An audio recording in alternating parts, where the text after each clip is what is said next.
Hi, this is Dr. Rachael Coleman, and this is Being Health. Today on the show, we're going to be talking about the dimensions of wellness. Joining me is Nyah Martin. Nyah is a college student in her senior year at the University of Cincinnati, and she is also a volunteer with Being Health. She has helped us with many of our productions, and today I've asked her to join me in talking about the dimensions of wellness. And she's actually going to take the lead and the discussion. So welcome, Nyah, to Being Health. And can you tell us a little bit about the dimensions of wellness? Yeah. So the dimensions of wellness, there are 8 of them, and they are used as an idea to bring balance within our life. A lot of times we tend to think of physical health, but there are actually 8 of them. Some of them are emotional, intellectual, physical, spiritual, social, occupational, financial. And there are actually 8 of them, and it's just the overall help to bring just an overall balance. Okay.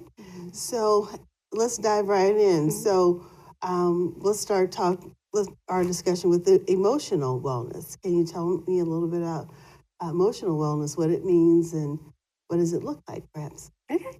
So the overall idea of emotional wellness is to bring awareness to one's mood and or feelings. There's a lot of different aspects to it, and you can also see it in the idea of mental health as well. Sometimes they're interchangeable, but it's the overall purpose of this is to just bring awareness.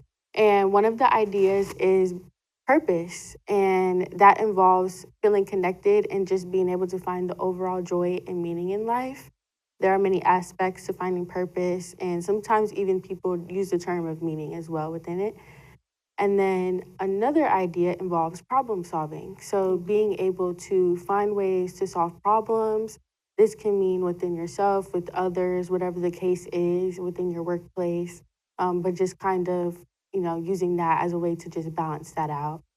Another idea is being able to reduce stress. And I know a lot of times we experience stress, whether we're in school, whether we're on the job, or just many different life events are occurring at the same time.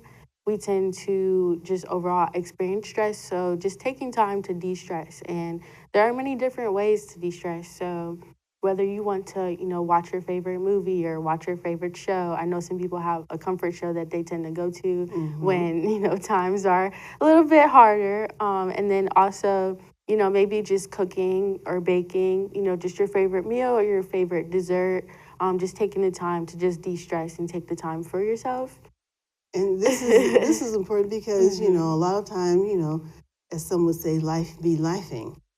So or lives, there's challenges that we're going to experience, and knowing a healthy way to find that balance, emotionally, and not to in a sense of overwhelm. Are there any other strategies that a person can delve into to kind of help with the emotional stress? I mean, is it okay to, some unfortunately, have some harmful things. We want, there's certain pitfalls, but some healthy ways to kind of de-stress and kind of, with the emotional wellness.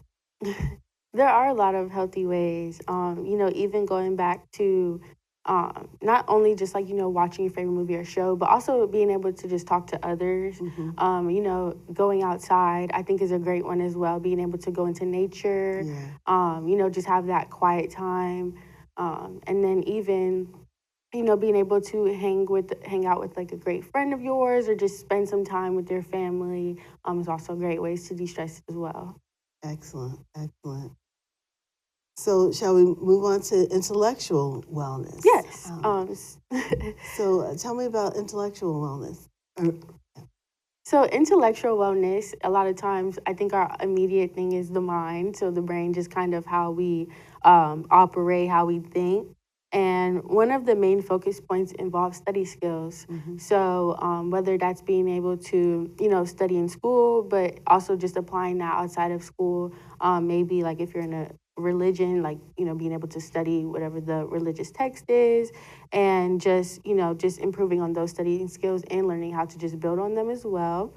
another important part of it is time management. And I know a lot of us sometimes, tend to struggle with that at times, but just being able to, build on that. And a great way to do that is, maybe using a calendar and just, planning out everything that you have to do. Sometimes I know, even if it involves planning out a lunch or, a snack break or, just a break, a wellness break, just to take time away from things. I think that's a great way to help you stay on time. I think so too. I think so too. A lot of times we can get caught up in doing things, and those breaks are very important. Right. Even, I know we're talking about intellectual wellness, but I'm going to kind of jump to occupational wellness. It, for people who are working and sitting down for extended periods of time, it's very important for them to get up and take a break and move around. A lot of our jobs nowadays are more sedentary, and so taking that break and coming back can improve one's intellectual capacity and their, one's ability to do the job well. So that's my little 2 cents there with the intellectual wellness. But I think, again, scheduling things out is very important, especially if you want to get things done and be productive and, budgeting, the time. What's next up? So next is physical health. So physical health is a lot of times, when we think of health, probably the first idea that comes to mind. And, just to touch on it is just to overall maintain a healthy lifestyle.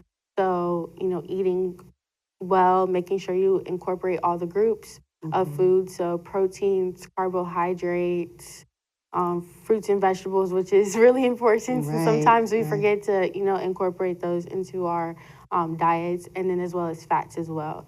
Not too many, but healthy fats, right? Healthy fats are key with that. So that's right. So we definitely want to take care of our physical health. We want to eat well, take care of our bodies, and get proper exercise. Our bodies were made for movement. So again, sitting.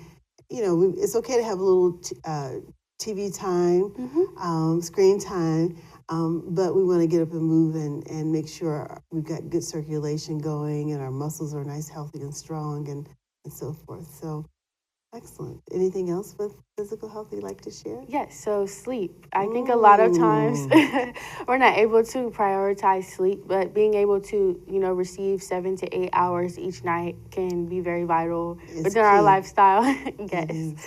I think that's a very important aspect of, physical health as well that we don't always tend to think about.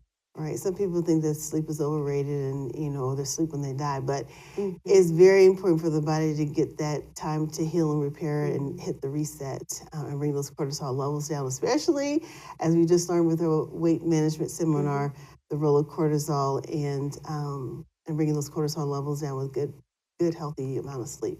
Yes. So, excellent. And so with social health, tell us a little bit about social health and wellness. Okay, so social health involves the idea of being able to interact with others. And just as we are right now, this is, a part of social health. And there's also, a lot of other aspects to it, which include support systems. And, whether you have, big ideas or big events taking place within your life, such as me going to school, I think a support system is very necessary, and that can include friends, family, academic faculty, trusted adults, just anything of that sort. Just being able to receive advice, encouragement, and just whatever you need at the time of that, including emotional support, which goes back to emotional wellness. Right. So, everything kind of just connects towards each other. It really does. And then along with this is communication skills, which is, really big and overall. And it's not just, with your friends and family, but even on, the workplace, whatever the case may be. And then also being able to create healthy boundaries. I think sometimes it's hard to tell people no at times, but, just being able to incorporate that and being able to say no, if you're not up to par with something. So right, that's key. Communication and taking the time to learn how to communicate with each other. And then also, I think one component that's very big with social wellness is community. And being a part of some form of community. And not being an island, to oneself, but also again, have more of community wellness. And so that's one of the things that we're building with Right. Being Health is our Being Health community. We want you to be a part. So excellent. So anything else with social wellness? Mm-hmm.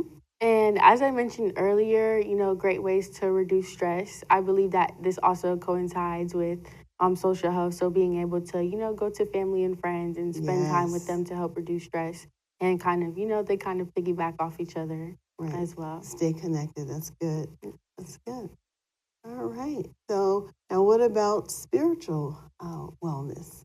So, spiritual wellness is often involved with, again, purpose, so similar to emotional health, but also, finding meaning within life. There's many different ideas that kind of come with spiritual wellness, and the main topics involves like beliefs. So, if you're part of, a certain religion or faith, ethics as well, which, plays a big part, even in the healthcare system. We kind of Absolutely. seen that, in a lot of different scenarios. Another aspect is community, as you mentioned previously in social wellness. You can also see this in spiritual wellness as well. And again, like, within your religion, and just your place of worship. Another idea is, compassion and gratitude. So, being able to have compassion for others, Right. but also being, thankful for what you have and, in that present moment. And then also values, which, that's very big as well. Right. Absolutely. Absolutely. That's very good. Yeah. So we definitely want to be intentional about our spiritual health and and wellness. So and again, find a sense of purpose and sense of balance in life. And then, like you said, being very compassionate. A lot of times, it's easy to get caught up in oneself, but there's a greater sense, with again also involving community and involving others, and how can we help someone else, not just always about ourselves. So I think that's key. All right. Anything else with spiritual wellness you'd like to share? I would say to kind of, help improve that is, prayer Yes. is a big one. And then just spending quiet time, to yourself as well. And then and meditation, I think is key also. All right. Well, another big topic is financial health and wellness. So, what would you like to share about financial wellness? So, financial wellness is involved with the idea of managing money. And I know a lot of times that can be a little bit hard, especially when you have like, multiple forms of income coming in. But just being able to, manage that and bring a balance. And then one of the biggest things when it comes to financial wellness is budgeting. Yeah, the B And word. yes, so being able to budget, everything and just having it kind of all in one place. And a great way is utilizing a spreadsheet. So you can use that, Excel, Google Sheets, utilizing that, or even just making a table with everything and kind of just splitting them into categories. So just some ideas if you, are looking to make a table or a spreadsheet, just splitting them into sections. So some sections could be income, so your paycheck, commission, tips, grants, just everything. That way, you have it all set in one area. Fixed expenses, so your mortgage, your rent, maybe a car payment. So ones that you know that you'll have to deal with every month. And then as well as like insurance or tuition, if you're also paying for tuition, you're in school. Another big one is, variable expenses. So, your groceries, your gas, things of that sort, and then savings, of course. So having an emergency fund. So savings is key, So, I mean, this is a really big topic because unfortunately there are many that, live from paycheck to paycheck, but being very strategic is going to be key. And it can help to reduce stress if a person does have a written budget, and keep him in mind that we want to take care of our needs before our wants. So even though you can go into stores and there's they've got great marketing and they cater to our wants, but being very focused and intentional is going to be key so that we don't get swayed from our budgets, and knowing what we have that we can spend. So another thing that comes to my mind is if a person is let's say bringing in $600 a week, but their expenses are $800 a week, Right. they may need to seek an additional stream of income to help to support the needs of their, their household. So keeping that in mind, I think is also key.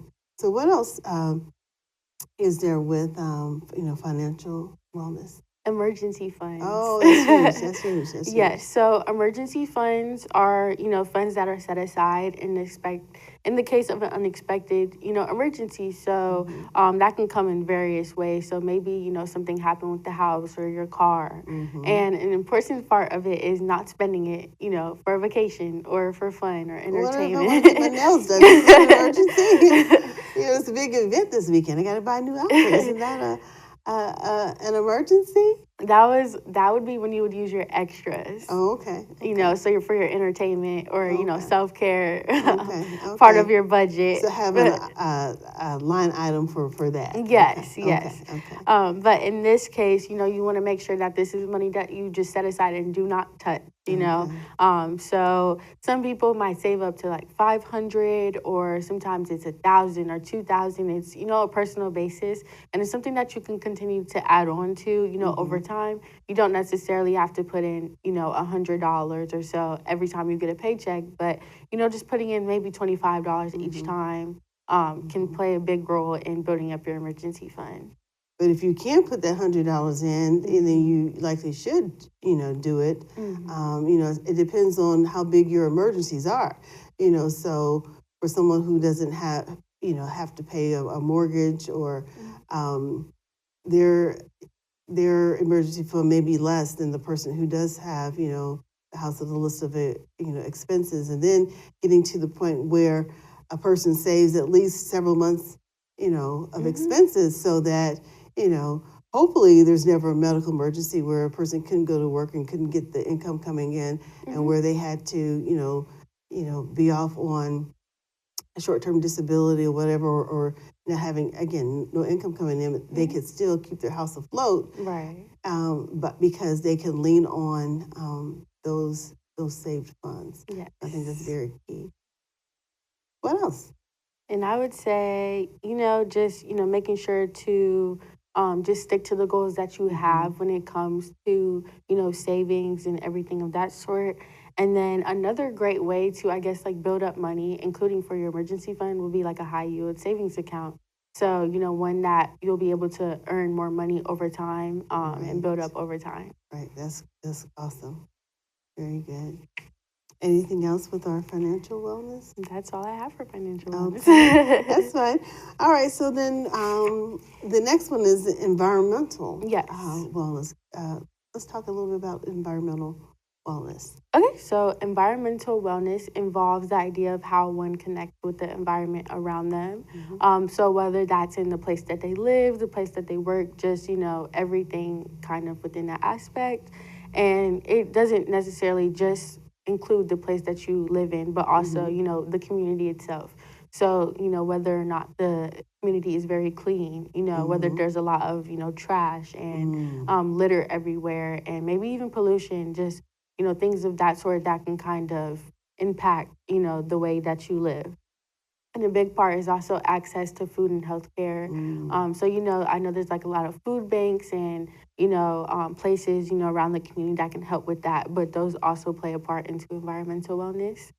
And then just, making sure that you're living in a healthy environment as well. Right. And so, and of course, where you live and where you have sidewalks, it can matter with being able to go for a nice healthy walk, so that can play, a lot of these dimensions of wellness, they are interconnected. So, having sidewalks where you can safely walk and get the exercise that you need, you can go outside and, breathe fresh air, go for a nice evening stroll, de-stress a little bit, again, that factors into emotional wellness, and again, being safe, as opposed to having to walk in the street, depending on where a person lives, so, and having access to parks. This is what comes to my mind, how close is the park, where you can go and toss a ball around or something, or just have a nice picnic. And the environment is again very important. And then also just the simplicity of making up one's bed, can go a long way to make the environment more pleasant and reduce stress. So if you're not doing that already, make your bed. All right. Anything else with environmental wellness? Yes, so there's so many ways to help improve your environmental wellness. And, one thing we think about is, let's say, several family members are going to the same destination, or maybe you and your friends are planning to go somewhere and y'all all going to the same destination. Carpooling, I think that's a great way, just to help, environmental wellness and lessening pollution. And then another great way is making sure to recycle as well. I think, just being able to utilize that, within your life, I think is a big one. And then making sure to not go overboard with technology as well. Take the time outside and get the vitamin D. And, whether that's going for a walk, in the park, as you had mentioned, or just, walking around your neighborhood, but just taking the time outside. And then, so going outside for a break and all of the things. Right. So, and of course, we're very into our technology. We a lot of times want to be connected. And of course, we want people to stay connected, especially with being health. But sometimes it's good to be unplugged a little bit, put the time away from the blue screens, and get out into a green space and, enjoy some fresh air and, take your shoes off and walk in the grass and just kind of, enjoy the outdoor environment. I think it's also very key. Yeah. All right. And then finally, it's occupational wellness. Tell us about occupational wellness. So when we think of occupational, we automatically think of, work. And the overall idea is, there's actually many ideas, but it's just, being able to find satisfaction from work. So being able to find joy. I know sometimes we're going to have good and bad days, but, not feeling the need to, dread like, oh, I have work again, but being able to at least, enjoy yourself or be satisfied with, your career path that you have and, things of that sort. And then a good idea, even as we kind of talked about, is just being able to, if you aren't finding satisfaction, being able to, switch jobs or, try something new so that you're, able to, feel satisfied with where you're working. And it's not always, the same job or position one's whole life. A lot of times, even inside of companies, a person will start to go up the corporate ladder, where maybe they started at an entry-level position, but then as time goes on and they grow in the organization, there's that upward mobility and the opportunity to grow occupationally. And then, of course, educationally, some places also have on-the-job training, where a person can grow, because sometimes there's this tendency to get bored, which is okay because that can spur a person on to seek more challenges and to, again, grow occupationally. And then there's also potentially changing lanes, and that's okay. So what may have worked for a person early in their life may be different what works later. And even for those who may now be retired, maybe they have more time for themselves because the kids are gone and grown and gone, and they have more time for themselves, so they can embark upon a new journey with a new potential, occupation. Again, I believe in learning, lifelong learning, basically, and so, but enjoying what a person does in one's occupation, I think is very, very key. Yeah. Anything else you'd like to add to occupational wellness? Yes, so I know that you mentioned, moving up the ladder. So skill building, within the workplace, I think is also a big part of it as well. And then along with that is just avoiding and reducing stress. And that goes back to, emotional health, physical health, everything. It kind of just all coincides. But, just being able to lessen the stresses that you have going on at the workplace. Another idea is just making sure that your goals are aligned with where you are, back to even the satisfaction, being able to, go back to the goals that you have and just making sure that they are aligning with, what you have planned and, what you want to do. And then also teamworking skills. I think Right. sometimes, we don't always think about that, but that can play a large role within the workplace as well. Right, right. With job satisfaction, you want to be a great team member. Yes. Can you get along with others? Hopefully, if not, challenge yourself to grow, and be a great team member, and then also not feeling like you have to do everything by yourself, because, in certain environments you can reach out for help and get the support that you need. So that's good. Also, what comes to my mind is, sometimes with occupational work and occupational stress, some people endure an enormous amount of stress on the job, and a lot of times it's not talked about. But actually, our first responders, and Yes. a lot of times they are first ones on the scene. They see horrific scenes. And many years ago, when I worked in occupational health, one of the things that I used to always encourage certain first responders to do was to kind of reach out to their employee assistance program and get, a little counseling, get things off their chest, just kind of decompress, with the use of, a counselor or therapist. So sometimes that's needed for a person to kind of move forward. Don't get stuck. Sometimes knowing that a person needs help and reach out for that help. And a lot of businesses and organizations have access to employee assistance programs. Right. So again, I think that's also key. Anything else that you'd like to share with occupational health? Yes. So being able to connect with others as well. So back to even social wellness. Yes. And then also taking breaks. Making sure that you take the breaks that you need Right. within your workplace as well. Right. But And taking those breaks also include taking time for vacation, because it is, clinically known that people who go on vacation are more productive than those that don't. So sometimes we think that we've got to barrel through, this and that and that and this. But sometimes just taking that break, be it 15 minutes, hit the reset button, go for a walk, get some water, get some coffee, whatever. Do a little exercise, come back. A person can, have fresher ideas and thoughts and be ready to tackle the next, project, be it at work or, again, those breaks are very important, again, including vacation. Yes. Anything else? And that's all I have for occupational. Awesome, awesome. Any other things or ideas come to mind with any of the dimensions of wellness? I would say just kind of just all of them as a whole. I think this goes to show that everything is connected, whether we don't, realize it. Just looking back, even just the ideas of, let's say, stress, just balancing between all of those, and, not having sleep can impact stress, and, not having a healthy diet can also involve your, environmental wellness. So just kind of just seeing that everything connects, and that it's important to be able to, balance everything. I know we're not always gonna be able to, balance everything at once, but just trying our best to do as best as we can. Right. That's awesome. That's key. Well, thanks, Nyah, for sharing on the dimensions of wellness. And just for point of reference, the dimensions of wellness was taken from, there's many different definitions for wellness, but we kind of borrowed from the Substance Abuse Mental Health Services Administration, their 8 dimensions of wellness.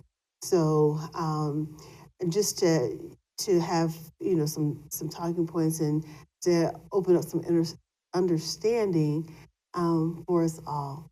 So hopefully you've enjoyed today's show. We look forward to sharing more with you. But until next time, be in health. I know you want more, but that's all for now. And until next time, be in health.